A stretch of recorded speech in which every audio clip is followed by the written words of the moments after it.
আজ আমি আপনাদেরকে কিতাবুল ফেরাউনা থেকে শেখাতে যাচ্ছি স্বামী ও স্ত্রীর মহব্বত। এখানে নিয়মে স্পষ্ট বলা হয়েছে যে যদি আপনি স্বামী ও স্ত্রীর মধ্যে মহব্বত বাড়াইতে চান তাহলে রবিবার রাতে কোনো বড় গাছের পাতায় নিচের তদবিরটি হাবর জাফরান মেশক দ্বারা অঙ্কন করিতে হইবে। তো আশা করি আপনারা এটা বুঝতে পেরেছেন। আর এটা মূলত হচ্ছে স্বামী স্ত্রীর মহব্বত বাড়ানোর জন্য। যদি কেউ কোনো দাম্পত্য অর্থাৎ স্বামী স্ত্রীর মধ্যে মহব্বত অর্থাৎ ভালোবাসা কমতেছে, স্বামী স্ত্রীকে দেখতে পারতেছে না, স্ত্রী স্বামীকে দেখতে পারতেছে না, এরকম যদি আপনি পরিস্থিতি দেখেন বা হচ্ছে প্রতিনিয়ত স্বামী স্ত্রীর মধ্যে দ্বন্দ্ব বিবাদ ঝগড়া ঝামেলা এগুলো লেগেই আছে, তো এই অবস্থায় যদি কেউ চায় যে তাদের মধ্যে যাতে ভালোবাসা বাড়ে, যাতে এই ঝামেলাগুলো না হয়, সেজন্য কিন্তু আপনারা এই তাবিজটি ট্রাই করে দেখতে পারেন। আমি কিন্তু সরাসরি কিতাবুল ফেরাউনার 1202 পৃষ্ঠা থেকে এই বিদ্যাটি দিচ্ছি। আপনাদের যাদের কাছে এই বইটি আছে তারা 1202 পৃষ্ঠার এই বিদ্যাটি দেখে প্রয়োগ করতে পারেন, সমস্যা নাই। তবে আপনাদেরকে বুঝতে হবে কিভাবে আপনারা এটার প্রয়োগ করবেন। না বুঝে না জেনে কাজ করলে কাজের ফলাফল নাও পেতে পারেন। তাই সম্পূর্ণ ভিডিওটি মনোযোগ সহকারে শেষ পর্যন্ত দেখার অনুরোধ রইল।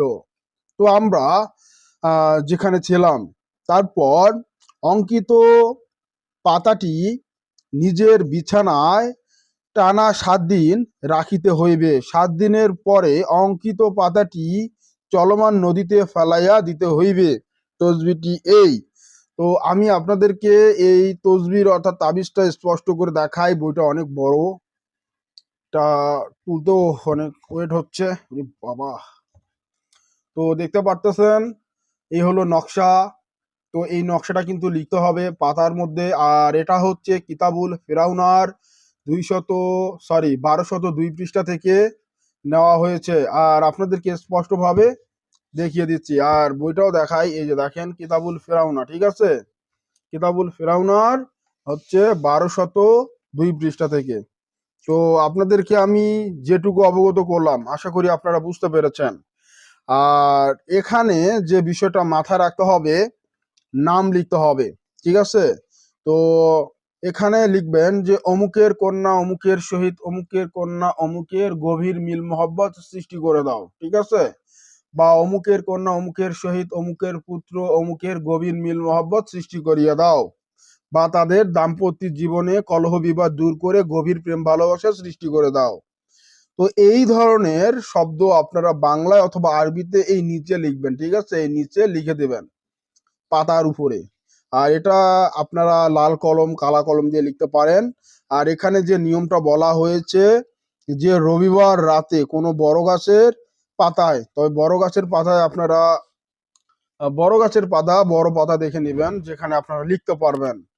তো এই হলো আজকের ভিডিওর আলোচনা।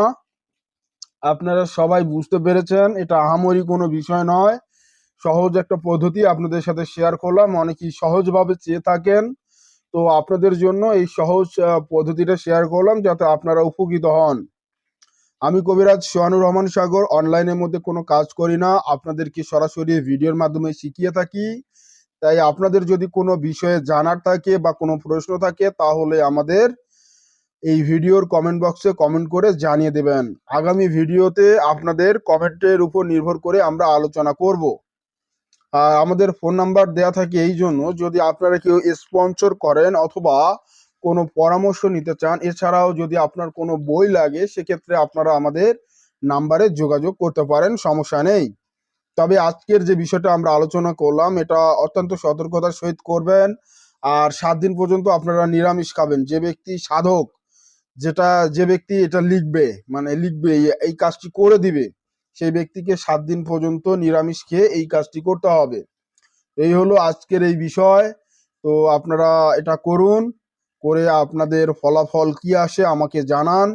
আমি দোয়া করি আপনাদের জন্য, আল্লাহ তাআলা যেন এই তাবিজের বরকতে আপনাদের মধ্যে যে ঝামেলা আছে বা যে গন্ডগোল আছে এটা যেন দূর হয়, স্বামী স্ত্রীর যাতে গভীর প্রেম ভালোবাসার সৃষ্টি হয়, এই ফরিয়াদ করি মহান আল্লাহ তাআলার কাছে। তিনি যেন আপনাদের ইচ্ছাকে কবুল করেন। আর আপনারাও আমার জন্য দোয়া করবেন। আর সবাই ভালো থাকবেন, সুস্থ থাকবেন।